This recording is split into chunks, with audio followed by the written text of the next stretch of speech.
वर करा बरं, शेजारच्या माणसाचा हात पकडा बरं, पकडा बरं, सगळे हात वर करा, आपल्या शेजारच्या माणसाचा हात पकडा, पकडा.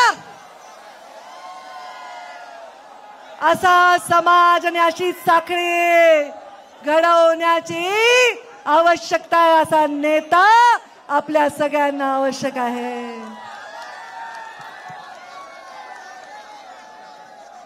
माझ्या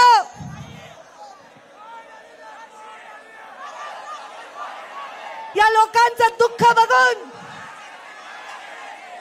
मला ज्या वेदना झाल्या त्या शब्दात मांडू शकणार नाही. पण देवेंद्र फडणवीस राज्याचे मुख्यमंत्री यांच्या वतीने आणि केंद्रात बसलेले आमचे प्रधानमंत्री नरेंद्र मोदी यांच्या वतीने मी शब्द देते की या शेतकऱ्याला पूर्णपणे मदत करण्यासाठी सरकार त्यांच्या पाठीशी खंबीरपणे उभे आहे. कारण हेच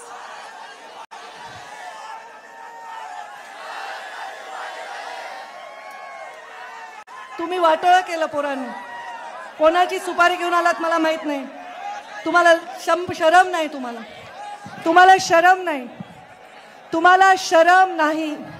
जी शरम गोपीनाथ मुंडेंच्या नजरेत होती ना, कुणाचं वाईट झालं, ती शरम माझ्या नजरेत होती ना, ती तुमच्यात दिसत नाही. मला माझ्या घोषणा देण्याने तुम्ही पवित्र होणार नाहीत. तुम्ही कशासाठी आलायत हे मला कळलंय. जो माझा दसरा भगवान गडाचा होता तो सुद्धा माझ्याहून हिरावून घेतला. आता तुम्ही पण हा हिरावून घेण्यासाठी आलाय असं वाटायला नाही. कारण इतके वर्ष मी इथे भाषण केलं पण असा बेशिस्तपणे कोणी वागलेलं नाही, कोणी वागलेलं नाही.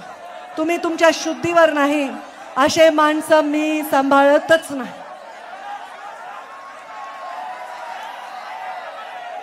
एवढ्या दुःखात, शेतकऱ्यांच्या दुःखात धावून जाताना मी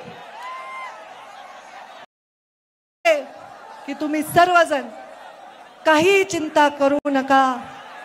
कारण जब देखती हूँ भूखे बच्चे फटे हुए कपड़ों में माँ, जब देखती हूँ भूखे बच्चे फटे हुए कपड़ों में माँ,